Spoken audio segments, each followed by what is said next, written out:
Di video kali ini kita akan belajar bagaimana caranya kita menamai senyawa asam kayak gitu. Mungkin kalian akan bertanya-tanya, Lodis, kenapa sih kita harus belajar bagaimana cara menamai asam? Bukannya kalau misalkan nih, mungkin kalian berpikir bahwa misalkan ada HBr. Nah, oh karena ada H maka berarti ini asam. Terus karena di sini Br, ya udah berarti asam bromida gitu kan. Kemudian lagi misalnya apa lagi, misalnya kalau aku punya contoh HNO3 gitu. Nah, HNO3 karena H berarti asam, karena NO3-nya itu adalah namanya nitrat, maka asam nitrat.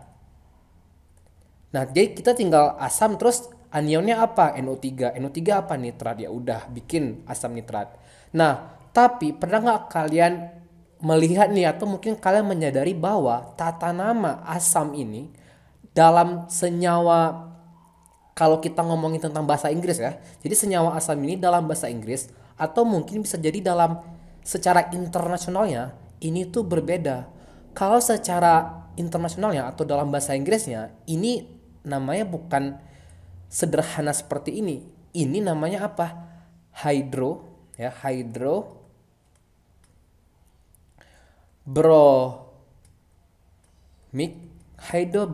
acid kayak gitu. Kemudian HNO3 namanya apa? HNO3 itu namanya adalah nitric, ya, nitric acid. Mungkin ini mungkin masih kelihatan sama, tapi HBr. Lagi, misalkan kalau aku punya apa misalnya? Kayak H2 atau gini, HCl deh. Nah, HCl itu kan kalau dalam bahasa Indonesia tinggal asam, karena Cl itu klorida, ya udah asam klorida. Oke. Tapi kalau dalam bahasa Inggrisnya ya, itu adalah asam, sorry kok asam. Pakai hydrochloric acid. Nah, berdasarkan perbedaan-perbedaan ini, oh berarti ada suatu aturan yang mendasari perbedaan tata namanya. Oleh karena itu, makanya oh oke nih aku bisa mengangkat topik ini untuk mengajarkan kepada kalian bagaimana cara membuat senyawa asam dalam bahasa Inggris. Berarti kita ini akan berhubungan dengan IUPAC secara internasional ataupun dalam bahasa Inggris. Sehingga mungkin ketika kalian baca jurnal atau menjawab soal dalam berbahasa Inggris itu lebih familiar nih terhadap nama-nama yang seperti ini ya. Oke, untuk menamai senyawa asam ya, secara secara dalam bahasa Inggris itu ada beberapa rule yang harus dipahami. Oke, rule-nya adalah sebenarnya untuk menamai senyawa asam ini kita fokus ke anionnya. Karena anion itu yang nanti menentukan bagaimana nama asamnya. Nah, jadi anion kemudian nanti ini akan menentukan bagaimana nama asamnya, acid, ya. Sekali lagi aku tekankan di sini kita akan memakai istilah-istilah bahasa Inggris ya. Jadi bahasa Inggris kimia gitu. Kalau misalkan ada akhiran nih, misalkan dia anionnya berakhiran ide ya, chloride, bromide misalnya. Ya, nanti aku contohkan. Ini kita harus merubah dia menjadi apa? Tambahkan dulu hydro, kemudian diikutin dengan akhiran ik, ditambah acid. Lagi-lagi aku ulangin ini dalam bahasa Inggrisnya ya. Jadi sehingga kalian lebih familiar nih bagaimana menamai senyawa asam ketika kita harus berhubungan dengan bahasa Inggrisnya nih gitu ya. Kemudian kalau akhirannya it kayak chlorate ya, perchlorat misalnya perchlorate itu ya, cara namanya adalah pertama tambahkan dulu akhiran ik ya, ic, kemudian baru ditambahkan acidnya. Kemudian kalau berakhiran it, nah nih, jadi tambahkan dulu akhiran os, baru tambahkan acidnya. Jadi acidnya tuh kalau dalam bahasa Inggris tuh paling belakang. Kalau kita kan di depan ya. Oke, ini aku merahin dulu karena ini adalah rule yang kita akan pakai berulang-ulang ya dalam nanti kita latihan ke depannya. Oke. Misalkan nih aku kasih contoh, berarti ini nomor 1, nomor 2 dan nomor 3. Ini adalah 3 rule-nya. Misalnya kayak gimana, Dis? Paling sederhana kalau misalkan aku punya HClO3. Yang harus kita identifikasi pertama kali adalah ClO3 ya ini. Kenapa? Karena ClO3 ini adalah anionnya gitu kan. ClO3 negatif gitu. Nama ClO3 negatif ini adalah klorat. Jadi ini chlorate. Nah, ini bahasa Inggrisnya ya, lagi-lagi. Berarti yang harus kita notice adalah di sini akhirannya. Akhirannya adalah AT8 gini. Maka kita akan menggunakan rule yang kedua karena di sini kita berakhiran dengan 8. Karena kita berakhiran dengan 8, maka untuk menamai asam ini menjadi apa? Pertama, anionnya kita ubah menjadi, kita tulis dulu klo, baru kita akhirannya kita ganti sama IC. Berarti chloric gitu. Dan baru kita ikutin dengan acid. Jadi chloric acid. Kalau kalian search di internet ya, di Google, chloric acid, kalian akan menemukan HClO3. Kalau nggak salah aku, ini nama IUPAC-nya gitu. Ya, cek lagi. Berarti kalau gitu, di sini kita harus punya pengetahuan mengenai nama-nama anionnya kan.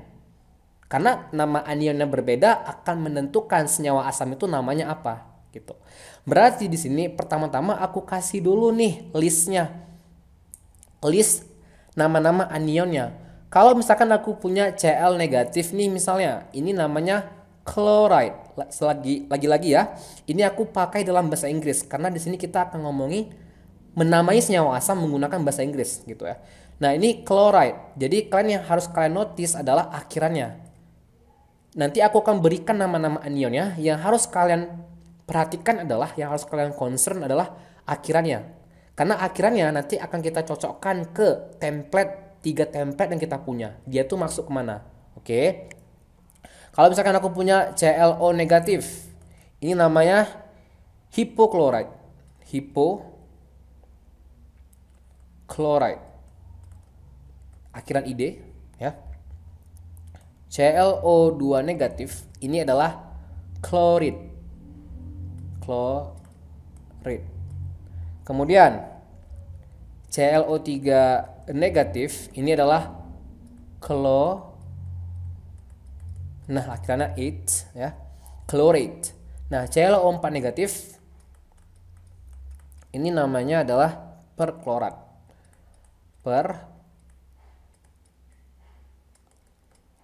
Akhirannya. Oke, sekarang Br negatif, ini adalah bromide. Akhiran ID ya. Kemudian I negatif itu adalah iodide. Akhiran ID juga. F negatif, kita pindah kemari. F negatif fluoride. Akhiran ID. Kemudian NO3 negatif, nitrite, akhirannya nih. Kemudian NO2 negatif, ini kita sebut dengan nitrit. Nitritnya tuh akhirannya tuh IT. Tadi kan kita kalau nggak salah di template ketiga akhiran IT ya. Kemudian SO42 negatif, ini adalah sulfate. Kemudian SO32 negatif, ini namanya sulfate. Akhirannya nih ID. Kemudian ini mungkin udah sangat umum ya. C2H3O2 negatif, acetate. Akhirannya et. CO32 negatif, ini adalah carbonate. Oke, kita tambahkan lagi beberapa. Kalau misalkan aku punya PO4 3 negatif, ini adalah postpaid akhirannya. Kalau PO3 negatif, ini adalah postpaid akhiran IT. P3 sorry P3 negatif, ini adalah phosphate akhirannya adalah ID gitu. Nah, berarti secara general yang harus kita lakukan untuk ketika kita jumpa senyawa asam untuk menamainya, yang harus kita lakukan adalah identifikasi dulu ionnya atau identifikasi dulu anionnya apa. Gitu ya. Identifikasi anionnya. Itu yang pertama. Yang kedua baru kita ikutin rule-nya. Rule-nya tuh masuk yang ke mana nih? Yang pertama, yang kedua, atau yang ketiga? Ikutin rule. Yang ketiga apa? Baru tulis formulanya, jalankan rule-nya gitu. Ya. Nah, berarti sekarang kita akan latihan-latihan nih. Kita akan banyak latihan. Kalau misalkan aku punya HClO2, kalian bisa post videonya, ini tuh namanya apa? Oke, kalau sudah, kita jawab bersama-sama, identifikasi dulu. Anionnya apa? Udah jelas di sini ketemu kan? Anionnya adalah ClO2 negatif. Nah, kalau kalian lihat tadi, ClO2 negatif itu namanya chloride. Oh, akhirannya apa? IT. Karena akhiran IT, berarti kita menggunakan rule yang kemana nih? Yang ketiga kan? Kalian bisa cek lagi catatannya. Akhirannya IT, maka untuk membuatnya adalah anion yang kita tambahkan akhiran OS. Nah, anionnya itu kita tambahkan akhiran OS, kemudian baru kita tambahkan acid. Gimana caranya? Ya udah, anionnya apa? Namanya klorid. Berarti untuk menamai senyawa ini, kita harus bikin dia menjadi apa nih? Chlorous acid. Nah, ini namanya. Sekarang, kalau misalkan aku punya HCl. Nah, HCl nih. HCl itu adalah anionnya adalah Cl negatif atau namanya adalah chloride. Chloride itu adalah akhiran ID. Kita kembali ke rule yang pertama bahwa akhiran ID ya, kalau kita jumpa anion akhiran ID, maka yang harus kita lakukan adalah pertama kita tulis dulu hydro, baru kita tambahkan anionnya dengan akhiran ik, baru kita tulis nama asamnya. Jadi untuk menamai HCl ini karena anionnya berakhiran dengan id, jadi yang harus kita lakukan apa? Hydro dulu, tulis dulu hydro. Kemudian apa? Anionnya kita ganti menjadi akhiran ic, jadi hydrochloric. Baru asidnya acid. Nah, kalian bisa search, kalau kalian ketik tuh hydrochloric acid di Google, maka kalian akan ketemu HCl. Sedangkan dalam bahasa Indonesia namanya apa? Asam klorida, gitu kan. Jadi sedikit berbeda penamaannya secara bahasa Inggris atau secara IUPAC-nya seperti apa, ya. Oke, kita akan lanjut lagi dengan latihan-latihan.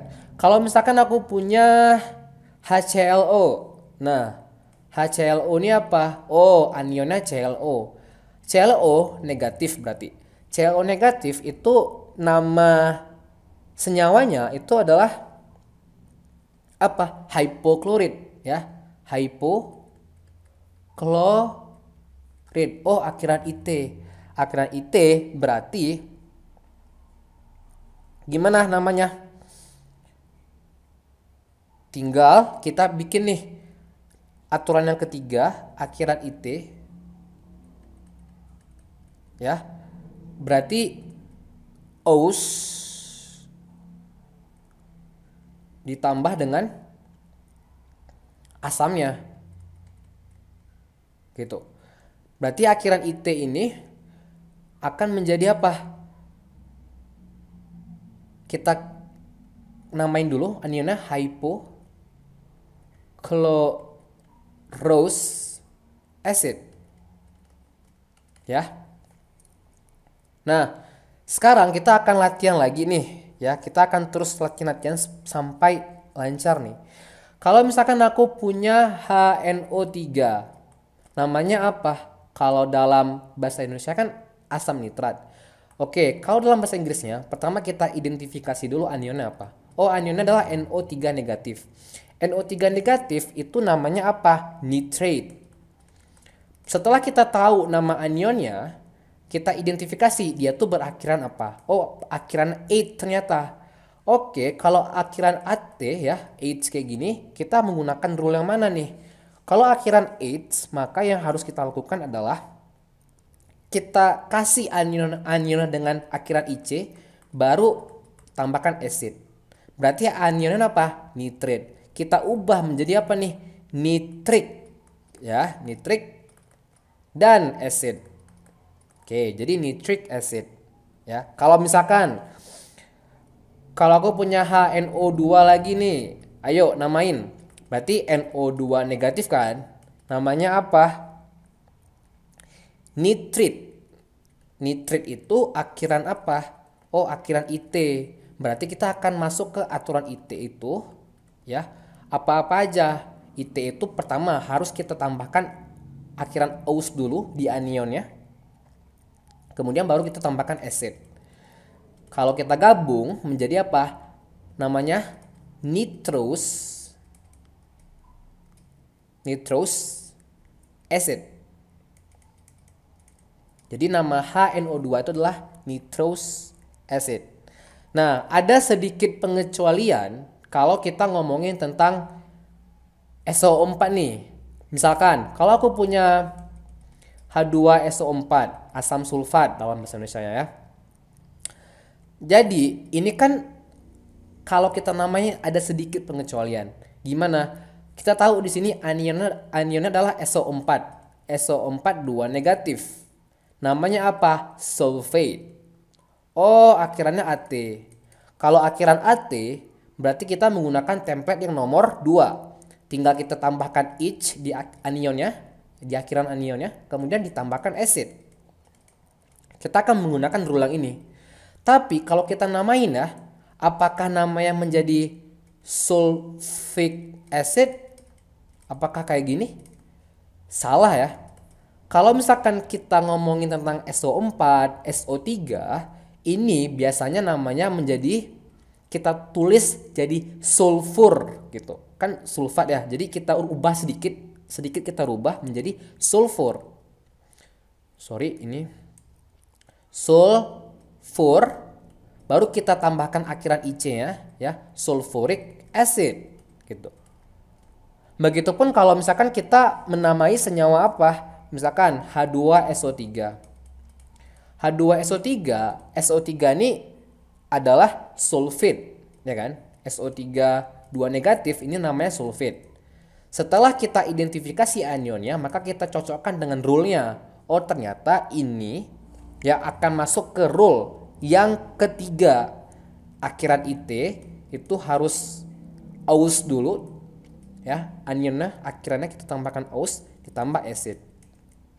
Tapi untuk menamai senyawa ini kita nggak bisa jadi sulfose gitu. Kayak gini nih. Sulfose. Ini salah. Yang benar gimana? Kita bikin dulu sulfur. Kita tulis dulu sulfur. Sulfur. Baru kita tambahkan akhiran os. Sulfurous acid. Gitu ya. Oke. Latihan lagi. Kita coba banyak-banyak supaya lebih familiar gitu. Misalkan H2S. Nah, H2S kalau dalam bahasa Indonesianya asam sulfida gitu kan. Udah beres. Tinggal namai hanya asam, tambahkan anionnya sulfida, ya udah asam sulfida. Tapi kalau dalam bahasa Inggrisnya ya, ini kan kita harus identifikasi dulu ya, S2 negatif. S2 negatif itu namanya sulfate. Sulfide pakai akhiran ID. Kalau akhiran ID seperti biasa, aturan yang nomor pertama, hydro dulu, baru anionnya kita tambahkan akhiran H, baru tambahkan acid. Berarti ini namanya apa? Hydro, ya, hydro Tadi ingat kalau S itu selalu ada pengecualian, nggak bisa sulfik gitu, jadi sulfuric gitu. Jadi hydrosulfuric acid. Nah, itu untuk pengecualiannya. Bagaimana kalau misalkan nih, tadi kan kita udah dikasih tahu senyawa, rumus senyawanya. Rumus senyawanya kita namain gitu kan. Bagaimana kalau kita balik nih? Misalkan aku punya phosphorus acid. Bagaimana kita menamainya? Kita balik. Bagaimana kita membuat rumus senyawanya, ya? Pertama, kita selalu identifikasi dulu akhirannya apa. Oh, dia menggunakan akhiran OS. Kalau gitu, kita keluarkan template yang mengandung kata-kata OS. Yaitu adalah template nomor 3 kan gitu. Template nomor 3 itu berarti anionnya berakhiran IT. Karena apa? Akhiran IT itu pasti OS dulu baru ditambahkan acidnya. Berarti nanti ini adalah apa? PO3 negatif. Kenapa? Karena PO3 negatif kalau kalian cek tadi namanya phosphate. Pakai IT ya, phosphate. Akhirannya IT. Jadi gini tulisannya. Phosphate. Akhirannya IT. Nah, oleh karena itu ya udah kita udah dapat nih anionnya. Nah, tinggal biasa kita udah dapat berarti acidnya akan identik dengan H positif kan gitu. Jadi H positif kemudian PO3 negatif. Bagaimana cara kita membuat rumus senyawanya? Di video sebelumnya aku pernah ngejelasin nih. Kalau kita tinggal kali silang ya, yang ini kemari, yang ini kemari, karena sama-sama satu ya, maka jadi PO3 ini 3 negatif ya, ini 3 negatif, jadi PO3 3 negatif. Maka kalau kita kali silang ya, kali silang berarti H3 ya, ini yang kita kali silang kemari jadi H3, ini kemari jadi PO3 nya nggak ada angka gitu, jadi H3 PO3, ini namanya phosphoric acid. Begitu juga kalau ini nih kita pakai ini misalnya hydrosulfuric acid, misalnya hydrosulfuric acid. Bagaimana kita membuat rumus senyawanya? Pertama, sulfur berarti ini akan berhubungan dengan SO itu kan, SO4, SO3. Tapi ingat di sini kita punya akhiran IC. Kalau kita keluarkan ya akhiran IC dan di sini kita ada hydro. Berarti kalau kita keluarkan ya, ini akan berhubungan dengan apa kalau gitu? Akan berhubungan dengan rule yang pertama, akhiran ID berarti anionnya. Nah, anion dengan berakhiran ID harus kita rubah menjadi hydro dulu, baru kita anionnya kita tambahkan akhiran IC, baru ditambahkan acid. Berarti ini anionnya akan berakhiran ID. Berarti apa? Hydrosulfuric acid kan, gitu kan. Berarti akhiran ID itu menjadi sulfit gitu ya. Jadi sulfit akhiran ID. Oke. Nah, sulfit itu berarti apa? S2 negatif, ya kan? Nah, S2 negatif. Ya udah, berarti kita udah dapat S2 negatif anionnya. Tinggal kita sesuaikan. Oh, karena ada asam berarti dia H positif, kemudian S2 negatif. Kalau kita kali silang berarti hanya ada 2 di sini, dapat dari sini, kemudian ini dikali silang menjadi H2S. Gitu. Kalau kita balikkan lagi nih ke bagaimana cara kita membuat rumus senyawanya. Kalau misalkan lagi aku punya carbonic acid, misalnya carbonic acid. Bagaimana cara kita menamainya? Pertama, notice dulu akhirannya IC. Ya, akhiran IC. Kalau yang berakhiran IC berarti kita harus menggunakan rule yang kedua. Kenapa? Akhiran 8 ini ya, yang anionnya berakhiran it, ini harus ditambahkan IC dulu, baru ditambahkan acid. Ya kan? Berarti ini ketahuan, oh berarti ini karbonat, ya kan? Karena akhirannya apa? Akhiran it. Karbonat itu apa? Oh, CO3 2 negatif. Ya udah, baru karena ada acid berarti H positif, CO3 2 negatif. Kalau kita kali silang berarti H2CO3. Oh ya udah, ini adalah asam karbonat atau carbonic acid. Contoh terakhir, kalau misalkan aku punya di sini aja yang terakhir. Kalau misalkan aku punya namanya hydrofluoric. Jadi hydrofluoric acid. Gimana nih? Oh, karena ada hydro dan akhiran IC, berarti ini kita pakai aturan yang pertama. Aturan pertama tadi apa? Oh, berakhiran ID berarti anionnya. Kenapa? Karena akhiran ID hydro dulu, baru akhiran IC di anionnya, baru tambahkan acid. Gitu kan?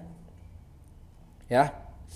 Berarti kalau gitu akhiran ID, oh berarti karena ada fluor, berarti ini fluoride gitu kan, F negatif. Ya udah, kita udah dapat nih anionnya. Karena ada asam, berarti H positif dan F negatif. Berarti ini kalau kita kali silang karena sama-sama satu menjadi HF, hydrofluoride. Gitu ya. Nah, dari video ini kalian udah bisa nih, selain kalian bisa menamai senyawa asam secara berbahasa Indonesia, kalian juga udah tidak bingung lagi kalau harus ketemu istilah yang berbahasa Inggris yang ada acid-acidnya itu ketika kalian ketemu mungkin di soal yang berbahasa Inggris ataupun ketika kalian baca jurnal. Ya. Sekian dulu untuk video kali ini, kita akan ketemu lagi di video-video berikutnya.